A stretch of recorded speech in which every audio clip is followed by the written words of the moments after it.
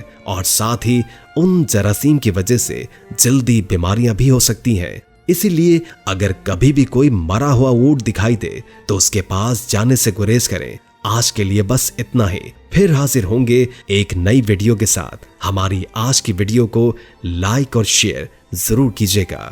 ہم یہ امید کرتے ہیں کہ آپ کو ہماری آج کی یہ ویڈیو ضرور پسند آئی ہوگی۔ اگر آپ کو ہماری آج کی یہ ویڈیو پسند آئی ہے تو سب سے پہلے اس ویڈیو کو لائک کریں اور اپنی رائے کا اظہار کامنٹ سیکشن میں کریں۔ اور آپ سے ایک بار پھر درخواست ہے کہ آپ ہمارے چینل مکتب ٹی وی کو ضرور سبسکرائب کر لیں اور ساتھ میں لگے گھنٹی کے بٹن کو بھی کلک کریں تاکہ آپ کو ہماری آنے والی مزید ویڈیوز کا نوٹیفیکیشن ملتا رہے۔ اللہ تعالیٰ آپ کا اور ہمارا حامی و ناصر ہو۔